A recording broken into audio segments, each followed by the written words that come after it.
আসসালামু আলাইকুম। সংবাদে আপনাদের সবাইকে স্বাগত জানাচ্ছি। আমি ফিরোজ তোহা। শুরুতেই আরবে কেবলস সংবাদ শিরোনাম জানিয়ে দেব এই মুহূর্তে হাতে পাওয়া সর্বশেষ গুরুত্বপূর্ণ আপডেট বাংলা সংবাদ। শুরুতেই থাকছে আর মাত্র ২৫ দিন পর ভারতে অবৈধ হয়ে যাবেন শেখ হাসিনা। সরকারি চাকরিতে কোটা সংস্কার নিয়ে ছাত্র জনতার বিক্ষোভের মুখে গত ৫ আগস্ট দেশ ছেড়ে পালিয়ে যান সাবেক প্রধানমন্ত্রী শেখ হাসিনা। ওই দিন ভারতে আশ্রয় নেন তিনি। ইতিমধ্যেই তিনি ভারতে ৩ সপ্তাহ কাটিয়ে ফেলেছেন। এর মধ্যে শেখ হাসিনা সহ তার সরকারের সব কূটনৈতিক লাল পাসপোর্ট বাতিল করেছে বাংলাদেশ সরকার। ভারতীয় সংবাদ মাধ্যম হিন্দুস্তান টাইমস জানিয়েছে, যেহেতু হাসিনা লাল পাসপোর্ট বাতিল করা হয়েছে, তাই তার ভারতের অবস্থানের সময় ফুরিয়ে আসছে।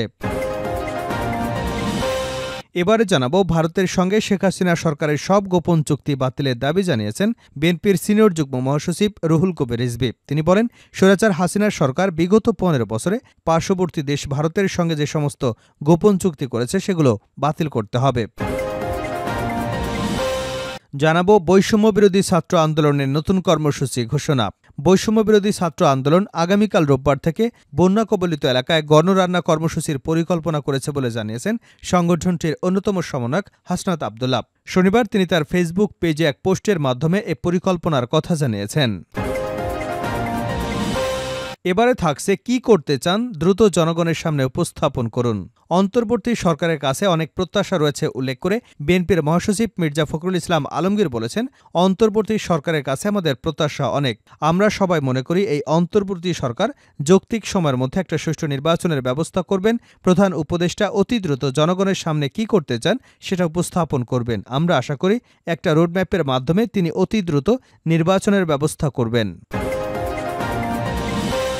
এদিকে বাংলাদেশে নিযুক্ত যুক্তরাষ্ট্রের সাবেক রাষ্ট্রদূত মার্শা বানিকাটের গাড়িতে হামলার ঘটনায় দায়ের করা মামলার অন্যতম আসামি সাবেক সংসদ সদস্য সাদেক খানকে গ্রেপ্তার করেছে পুলিশ। শনিবার সন্ধ্যায় তাকে গ্রেপ্তার করা হয় বলে জানা গেছে। এবং সর্বশেষ জানাবো আন্তর্জাতিক সংবাদ। নেতানিয়াহুর কূটচালের বলি হতে যাচ্ছে জর্ডান। ফিলিস্তিনের স্বাধীনতাকামী সংগঠনের সঙ্গে ইসরায়েলের যুদ্ধবিরতি দফায় দফায় ব্যর্থ হয়েছে। এখন বিশ্বের কাছে এটা স্পষ্ট হয়ে গেছে, ইসরায়েলের প্রধানমন্ত্রী বেঞ্জামিন নেতানিয়াহুর কারণেই বারবার ভেস্তে যাচ্ছে আলোচনা। এতক্ষণ শিরোনাম শুনছিলেন, এবার বিস্তারিত। প্রিয় দর্শক, আপনি যদি এই চ্যানেলে নতুন হয়ে থাকেন, ভিডিওটি দেখতে দেখতে চ্যানেলটি সাবস্ক্রাইব করে আমাদের সঙ্গেই থাকুন। আর এই ভিডিও সম্পর্কে আপনি আপনার মূল্যবান মতামতটি কমেন্ট বক্সে জানিয়ে দিন। আর হ্যাঁ প্রিয় দর্শক, জানিয়ে দিন ভিডিওটি কোথা থেকে দেখছেন। আর মাত্র ২৫ দিন পর ভারতে অবৈধ হয়ে যাবেন শেখ হাসিনা। সরকারি চাকুরিতে কোটা সংস্কার নিয়ে ছাত্র জনতার বিক্ষোভের মুখে গত ৫ আগস্ট দেশ ছেড়ে পালিয়ে যান সাবেক প্রধানমন্ত্রী শেখ হাসিনা। ওই দিন ভারতে আশ্রয় নেন তিনি। ইতিমধ্যে তিনি ভারতে ৩ সপ্তাহ কাটিয়ে ফেলেছেন। এরই মধ্যে শেখ হাসিনা সহ তার সরকারের সব কূটনৈতিক লাল পাসপোর্ট বাতিল করেছে বাংলাদেশ সরকার। ভারতীয় সংবাদ মাধ্যম হিন্দুস্তান টাইমস জানিয়েছে, যেহেতু হাসিনা লাল পাসপোর্ট বাতিল করা হয়েছে, তাই তার ভারতের অবস্থানের সময় ফুরিয়ে আসছে। বাংলাদেশ সরকারের একটি সূত্র জানিয়েছে, শেখ হাসিনা যখন দেশ থেকে পালান তখন তার কাছে শুধুমাত্র লাল পাসপোর্টই ছিল, সাধারণ সবুজ পাসপোর্ট ছিল না। ভারতের ভিসা নীতি অনুযায়ী যেসব বাংলাদেশের কাছে কূটনৈতিক লাল পাসপোর্ট আছে তারা ভিসা ছাড়াই ভারতে প্রবেশ এবং সর্বোচ্চ ৪৫ দিন অবস্থান করতে পারবেন সেখানে। শনিবার পর্যন্ত শেখ হাসিনার ২০ দিন ভারতে কাটিয়ে ফেলেছেন। ফলে আর মাত্র ২৫ দিন পর বৈধ উপায়ে তার ভারতে থাকার সময় শেষ হয়ে যাবে। এরপর তিনি হয়ে যাবেন অবৈধ। হিন্দুস্তান টাইমস আরও জানিয়েছে, কূটনৈতিক পাসপোর্ট বাতিল হওয়ায় শেখ হাসিনার ভারত থেকে বাংলাদেশে প্রত্যাবর্তনের ঝুঁকিও বেড়ে গেছে। শেখ হাসিনার বিরুদ্ধে এখন পর্যন্ত ৫১টি মামলা রয়েছে, যার মধ্যে ৪২টি হত্যা মামলা। এসব মামলায় তার বিরুদ্ধে বিচার শুরু হবে। শেখ হাসিনার প্রত্যাবর্তন বিষয়টি ২০১৩ সালের বাংলাদেশ ভারতের মধ্যে হওয়া প্রত্যাবর্তন চুক্তির মধ্যে পড়বে। ২০১৬ সালে চুক্তিটি সংশোধন করা হয়। এতে বলা হয়, রাজনৈতিক বিবেচনায় করা মামলায় আসামি হলে অভিযুক্ত ব্যক্তিকে প্রত্যাবর্তন বা ফেরত দিতে অস্বীকৃতি জানানো যাবে। কিন্তু এই চুক্তিতে হত্যা মামলার বিষয়টি স্পষ্টভাবে রাজনৈতিক বিবেচনার বাইরে রাখা হয়েছে। ভারতের সঙ্গে সব গোপন চুক্তি বাতিলের দাবি রুহুল কবির রিজভীর।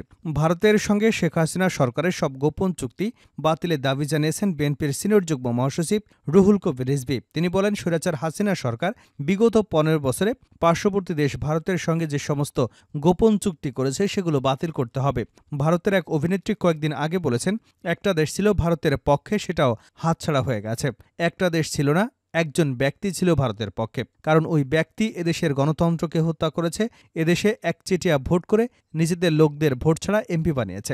সেই শেখ হাসিনা এদেশের গণতন্ত্রকে কবরস্থানে পাঠিয়েছে। শনিবার রাজধানীর কাফরুল থানা বিএনপির উদ্যোগে ছাত্র জনতার আন্দোলনে শহীদ নিহত পরিবারের সঙ্গে সাক্ষাৎ শেষে একথা বলেন তিনি। রিজভী বলেন, শেখ হাসিনাকে ভারত সমর্থন করে বাংলাদেশকে সমর্থন করে না, বাংলাদেশের জনগণকে সমর্থন করে না। বিএনপি ভদ্রলোকের দল, বিএনপি জনগণের দল, বিএনপি দেশের খেটে খাওয়া শ্রমজীবী মানুষের দল। বিএনপি বিগত 15 বছরে সীমাহীন অত্যাচার নির্যাতন সহ্য করেছে। নেতারা বছরের পর বছর গুম হয়ে থেকেছে, তারপরও আমরা গণতান্ত্রিক সংগ্রাম করে গেছি। তিনি বলেন, যারা বিএনপি চেয়ারপারসন বেগম খালেদা জিয়ার রাজনীতিতে বিশ্বাস করে এবং ভারপ্রাপ্ত চেয়ারম্যান তারেক রহমানের আদর্শকে বিশ্বাস করে, তাদেরকে এই সমাজের শান্তি শৃঙ্খলা রক্ষা করতে হবে। বেগম খালেদা জিয়া কয়েকদিন আগেই বলেছেন, আমরা শান্তির সমাজ নির্মাণ করতে চাই, আমরা শান্তির সমাজ তৈরি করব। শেখ হাসিনা যা তৈরি করেছেন, বাড়ি দখল, ঘর দখল, গোয়ালঘর থেকে গরু নিয়ে যাওয়া, এটাই ছিল শেখ হাসিনার 15 বছরের আওয়ামী লীগের সংস্কৃতি। এই সংস্কৃতি বিএনপি পুনরাবৃত্তি করবে না। বৈষম্য বিরোধী ছাত্র আন্দোলনের নতুন কর্মসূচি। বৈষম্য বিরোধী ছাত্র আন্দোলন আগামীকাল রোববার থেকে বন্যা কবলিত এলাকায় গণরান্না কর্মসূচির পরিকল্পনা করেছে বলে জানিয়েছেন সংগঠনটির অন্যতম সমন্বয়ক হাসনাত আব্দুল্লাহ। আজ বৃহস্পতিবার তিনি ফেসবুক পেজে এক পোস্টের মাধ্যমে এই পরিকল্পনার কথা জানান। হাসনাত আব্দুল্লাহ তার পোস্টে বলেন, আগামীকাল থেকে বন্যা কবলিত এলাকায় গণরান্না কর্মসূচির পরিকল্পনা করছি। আপনারা শুকনো খাবারের পাশাপাশি চাল, ডাল, তেল, আলু, পেঁয়াজ, লবণ, মশলা নিয়ে আসুন। হাসনাত তার ফেসবুক পোস্টের মাধ্যমে জানান, টিএসসিতে শনিবারও তাদের গণত্রাণ কার্যক্রম কর্মসূচি চলবে। দেশের উত্তর পূর্বাঞ্চলে সৃষ্ট বন্যা পরিস্থিতির উন্নতি হচ্ছে, নদ নদীগুলোর পানি কমতে শুরু করেছে। দেশের উত্তর পূর্বাঞ্চল, পূর্বাঞ্চল এবং দক্ষিণ পূর্বাঞ্চলের প্রধান নদীর পানি কমছে। বন্যার তথ্যকেন্দ্র বলছে, গত 24 ঘণ্টায় পূর্বাঞ্চলীয় কুমিল্লা, ব্রাহ্মণবাড়িয়া, ফেনী জেলার ভারতীয় ত্রিপুরা সীমান্তবর্তী অঞ্চলে এবং ত্রিপুরা প্রদেশের অভ্যন্তরীণ অববাহিকায় তেমন বৃষ্টি হয়নি। উজানে নদ নদীর পানি কমছে। বর্তমানে মৌলভীবাজার, হবিগঞ্জ, ফেনী, কুমিল্লা ও চট্টগ্রাম জেলার নিম্নাঞ্চলে বিদ্যমান বন্যা পরিস্থিতি বুধবার থেকে উন্নতি শুরু হয়েছে এবং তা অব্যাহত আছে। আবহাওয়ার তথ্য অনুযায়ী আগামী 24 ঘণ্টায় দেশের উত্তর পূর্বাঞ্চল এবং এর আশেপাশে উজানে ভারী বৃষ্টির সম্ভাবনা নেই। এ সময় উত্তর পূর্বাঞ্চলের মৌলভীবাজার, হবিগঞ্জ জেলার মনু, খোয়াই এবং ধলাই নদীর পানি কমতে পারে। এসব এলাকার আশপাশে নিম্নাঞ্চলে বন্যা পরিস্থিতির উন্নতি অব্যাহত থাকতে পারে। এছাড়া আগামী 24 ঘণ্টায় দেশের দক্ষিণ পূর্বাঞ্চল, পূর্বাঞ্চল এবং আশপাশের উজানে ভারী বৃষ্টির সম্ভাবনা নেই। এ সময় অঞ্চলের ফেনী, কুমিল্লা এবং চট্টগ্রাম জেলার মহুরী, ফেনী, গোমতী এবং হালদা ইত্যাদি নদীর পানি কমে আসতে পারে। এ কারণে আশেপাশে নিম্নাঞ্চলে বন্যা পরিস্থিতির উন্নতি অব্যাহত থাকতে পারে। কি করতে চান দ্রুত জনগণের সামনে উপস্থাপন করুন, প্রধান উপদেষ্টাকে মির্জা ফখরুল। অন্তর্বর্তী সরকারের কাছে অনেক প্রত্যাশা রয়েছে উল্লেখ করে বিএনপির মহাসচিব মির্জা ফখরুল ইসলাম আলমগীর বলেছেন, অন্তর্বর্তী সরকারের কাছে আমাদের প্রত্যাশা অনেক। আমরা সবাই মনে করি এই অন্তর্বর্তী সরকার যৌক্তিক সময়ের মধ্যে একটা সুষ্ঠু নির্বাচনের ব্যবস্থা করবেন। প্রধান উপদেষ্টা অতি দ্রুত জনগণের সামনে কি করতে চান সেটা উপস্থাপন করবেন। আমরা আশা করি একটা রোডম্যাপের মাধ্যমে অতি দ্রুত নির্বাচনের ব্যবস্থা করবেন।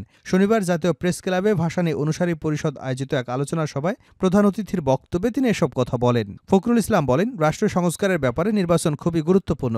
নির্বাচিত পার্লামেন্টের মাধ্যমে দেশের সংস্কারের কোনো বিকল্প নেই। আমরা নির্বাচনের উপর অনেক জোর দিতে চাই। তিনি বলেন, কয়েকজন ব্যক্তি রাষ্ট্র সংস্কার করে দেবেন এটা আমি বিশ্বাস করি না। জনগণের অংশগ্রহণের মাধ্যমে এই সংস্কার করতে হবে। তবে অন্তর্বর্তী সরকারের দায়িত্বে যারা রয়েছেন তারা সবাই যোগ্য ব্যক্তি। শেষ করছে আন্তর্জাতিক সংবাদে। নেতানিয়াহুর কুটচালের বলি হতে যাচ্ছে জর্ডান। ফিলিস্তিনের স্বাধীনতাকামী সংগঠনের সঙ্গে ইসরায়েলের যুদ্ধবিরতি দফায় দফায় ব্যর্থ হয়েছে। এখন বিশ্বের কাছে এটা স্পষ্ট হয়ে গেছে। ইসরায়েলের প্রধানমন্ত্রী বেঞ্জামিন নেতানিয়াহুর কারণেই বারবার ভেস্তে যাচ্ছে এ আলোচনা। এই বাস্তবতা এতদিন বুঝতে না পারলেও ইসরায়েলের প্রতিরক্ষামন্ত্রী ইয়োব গ্যালন্ট, মোসাদের পরিচালক ডেভিডও এখন তা হাড়ে হাড়ে টের পাচ্ছেন। তাদের আলোচনার টেবিলে ঠেলে দিয়ে জটিল এক খেলায় মেতে উঠেছিলেন নেতানিয়াহু। যুক্তরাষ্ট্রের প্রস্তাব করা একটি যুদ্ধবিরতির ব্যাপারে অনেকটাই সম্মত হয়েছে ফিলিস্তিনের স্বাধীনতাকামী সংগঠন। কিন্তু নেতানিয়াহু এমন কোনো কিছু মানতেই নারাজ। কারণ যুদ্ধ শেষ হয়ে গেলে নেতানিয়াহুর সরকারের পতন ঘটবে আর জনপ্রিয়তা বাড়ানোর জন্য মাঝে মধ্যে যুদ্ধ শুরুর সুযোগও হারাবেন নেতানিয়াহু। সেটা খুব ভালোভাবেই জানেন তিনি। তাই ক্ষমতায় থাকতে যুদ্ধের কোনো বিকল্প নেই নেতানিয়াহুর কাছে। কেননা ক্ষমতা হারালেই জেলে যেতে হতে পারে নেতানিয়াহুকে। তবে নেতানিয়াহুর এই যুদ্ধ খেলার চরম মূল্য দিতে হচ্ছে জর্ডানকে। ফিলিস্তিনের ইসরায়েলি হামলায় যত তীব্র হয়, জর্ডানের শরণার্থীর ঢেউ তত প্রবল হয়। দশকের পর দশক শরণার্থীর ঢল সামাল দিতে হচ্ছে জর্ডানকে। এখন অবস্থা এমন দাঁড়িয়েছে, নিজেদের খরচ মেটাতে পারছে না তারা। তাই জর্ডানকে বিদেশি সাহায্যের জন্য হাত পাততে হচ্ছে। এছাড়াও আরও বড় এক হুমকির মুখে দাঁড়িয়েছে জর্ডান, কেননা জর্ডানকে নিয়ে ভিন্ন এক ছক এঁকেছে ইসরায়েল। ইসরায়েলের ভেতর জর্ডানকে ঘিরে বিভিন্ন পরিকল্পনার মধ্যে অন্যতম হচ্ছে অ্যালোন প্ল্যান। এই পরিকল্পনার প্রবর্তক ইসরায়েলের রাজনৈতিক নেতা ইগাল অ্যালোন। তার প্রস্তাব অনুযায়ী পশ্চিম তীরের একটা অংশ ইসরায়েল দখল করে নেবে, বাকি অংশ জর্ডানের অংশ হিসেবে যুক্ত করা হবে। তবে লিকুদ পার্টি চাইছে পুরো পশ্চিম তীর দখল করে নিক ইসরায়েল, আর জর্ডানকে ফিলিস্তিন রাষ্ট্র হিসেবে ঘোষণা দেওয়া হয়। সম্প্রতি সাবেক মার্কিন প্রেসিডেন্ট ডোনাল্ড ট্রাম্পের টিমও কাছাকাছি একটি আইডিয়া তুলে ধরেছে। তারা জর্ডান ফিলিস্তিন কনফেডারেশনের দাবি তুলেছে। এই পরিকল্পনার কারণে অধিকৃত পশ্চিম তীরে গ্রাম শহর ছেড়ে যেতে হবে ফিলিস্তিনের, অথবা বসতি স্থাপনাকারী সেগুলোতে আগুন ধরিয়ে দেবে। ইসরায়েলের ডিসকোর্স থেকে জর্ডানকে বিকল্প ফিলিস্তিন হিসেবে দেখার এই ধারণা কখনই বিলীন হয়নি, বরং এমন ধারণা আরও জোরালো হয়েছে।